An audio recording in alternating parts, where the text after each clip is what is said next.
Well, welcome to this Fiscal Cliff as investors and governments are hanging on for dear life. Uh, you know, I want to point out a couple common sense things. First off, money never disappears.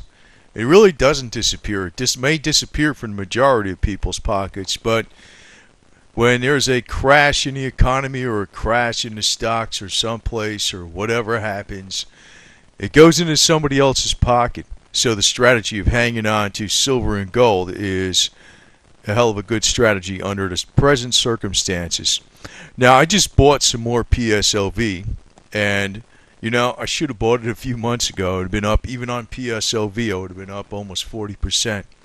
But my plan is, I still have a good fiat cash buffer reserve, and just looking at, quite obviously, we had a little bit of a pullback in silver, a little bit, and I just don't think we will see 31 or 33 right now. We might, but that was my decision to go into PSLV because it still could pull back. I didn't use all my cash by any means. But if I see maybe a 10 or 20% gain in that, it's gone for that portion, and I'll hold on to the rest. I'm planning on selling out of my brokerage accounts on the metals and stuff and the commodities. If they all hit record highs, say in very early 2013, they're getting sold. They're getting sold. And then, depends on how high silver is, I'm going to start selling portions of physical silver because I'm planning for a pullback. I don't think the empire is going to fall apart that quickly. But we are on a edge of a fiscal cliff. And what that means, though, that's very bullish for gold. If they can't make up their minds about these budgets and stuff like that, that's very, very bullish for gold. Very bullish. Because investors are going to be scared of a lot of different paper assets.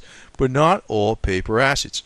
Like, for instance, I just bought some more PSLV, and I know I criticized some stuff that was going on with, shenanigans, I would call it, in the silver area, too. But I would much rather buy PSLV than I would Bitcoins. That's a hands-down perfect proposition. I would definitely take PSLV. Yeah, it's a piece of paper. Yeah, it's an electronic representation. But yeah, it's backed by physical silver.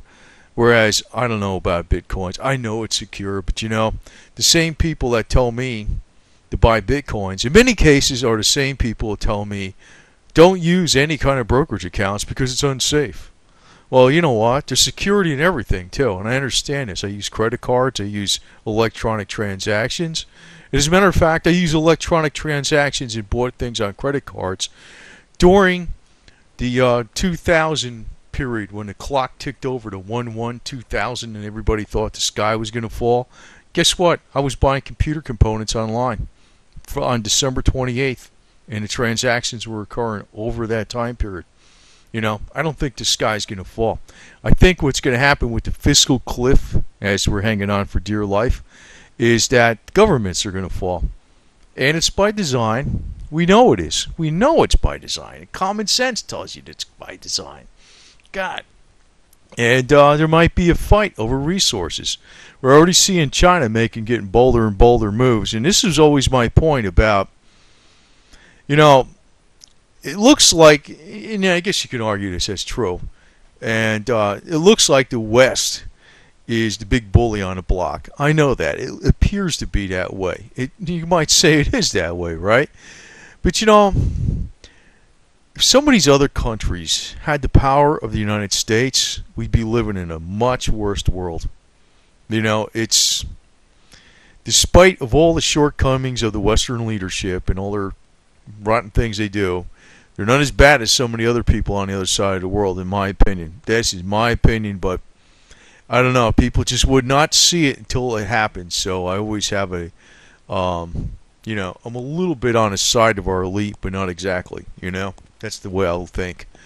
But yeah, looking back here, I bought some more PSLV, and if you depends on how you put this chart, it looks like I'm buying it on the top of the mountain here, but I think it's got more upward movement to go, to tell you the truth. And if it gets up to about 16, it's going goodbye probably, because I'm figuring that's Probably, looks like a next resistance point, but it may go a hell of a lot higher. It may hit well over 20 bucks. But the part I bought today, if it gets up around 16, I'm going to dump it.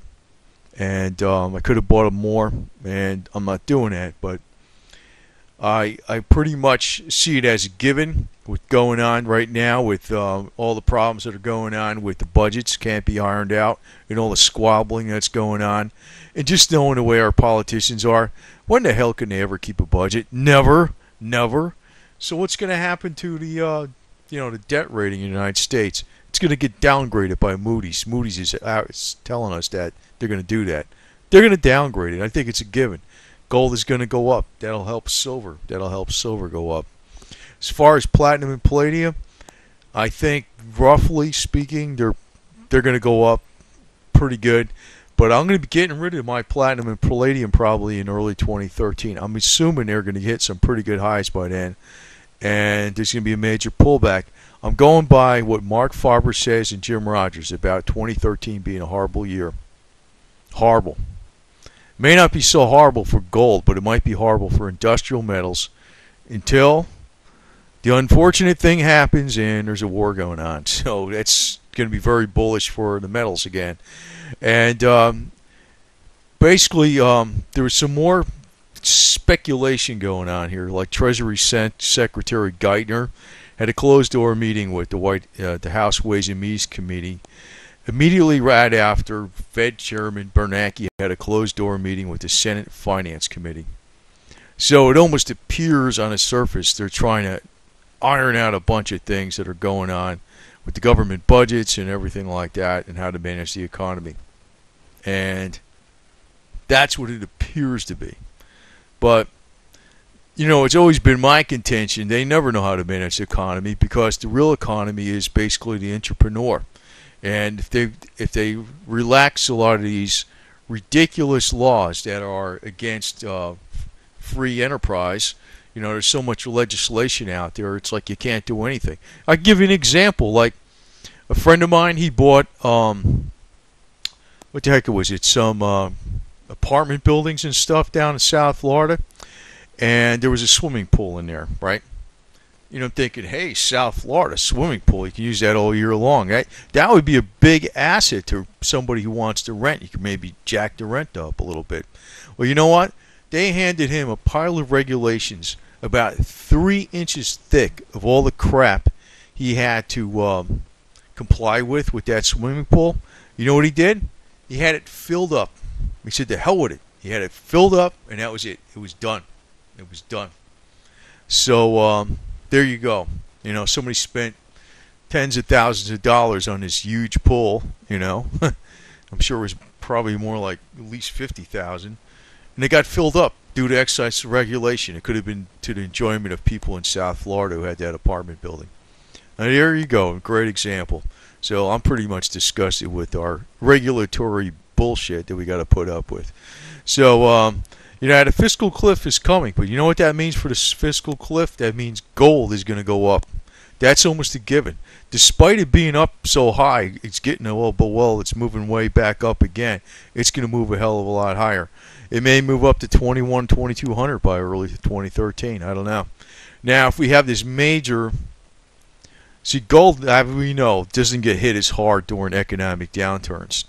And this is where I want to state that when you're watching this, watch this ratio, the gold-silver ratio, or actually it should be the silver-gold ratio because it's, I don't know, but because it's silver, the price is, but anyway, 51, and when it gets closer to 30, gets down to 32, 31, whatever it is, then I'd say dump some silver, even the physical stuff. I'm going to only do some because I'm nervous about getting rid of all of it or even half of it or even a third of it.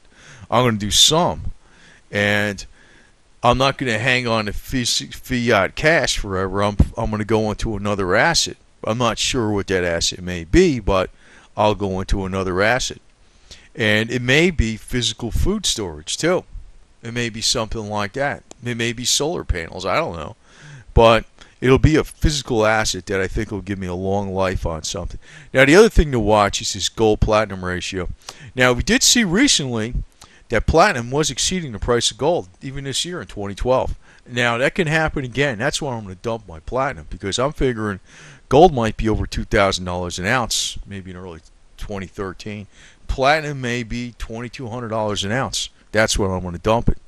And I think platinum is going to have a, if there's a big, severe economic downturn throughout the globe, as Jim Rogers and Mark Farber are saying, I think they're right. Hey, I think they're right.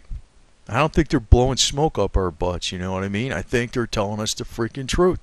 The problem is we're going to get all caught up in the exuberance of all the propaganda out there, because as we see silver break 40 and if we see silver break 50, you're never going to hear the end of all the silver bloggers telling you it's the banksters are on a run and all this. It may be true, but the empire will not fall apart that fast. That's my guess. But considering I am extremely bullish on the physical metals, I will not even sell a third of them. I'll sell a small portion of them. Small portion. Depending on how high silver goes. I may be selling a third of them if, silver hits 100. If it goes up to there. But I think there's going to be a lot of predictions for $100 silver if you start seeing it go over 50. Nah, I don't think it's going to go straight to 100. I think eventually it's going to go to like maybe more than 200 or 300 or maybe even more. Depends on how much money they print. But you really can't judge that too early.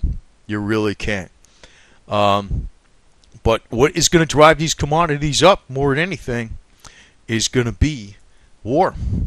And you can see it coming up already. China is getting a hell of a lot more aggressive. Lindsey Williams has talked about, China being the big one and all that type of stuff. Yeah, I mean, I kind of like listening to him, but I think my street smarts and my common sense and just what I read from facts, it's probably better information than when I get out of him too much. But I don't want to be too critical of him. But it's like I do realize that China is going to be the big one. I mean, without him telling me this.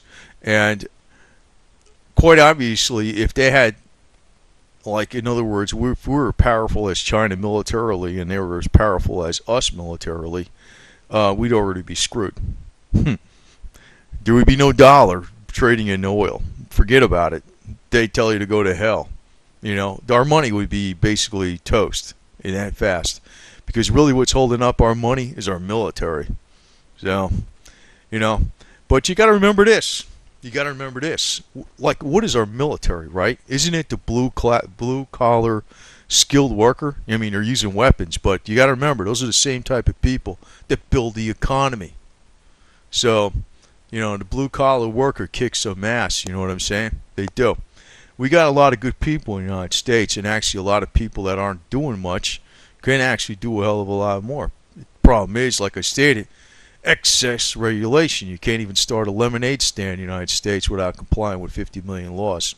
That's one of the problems.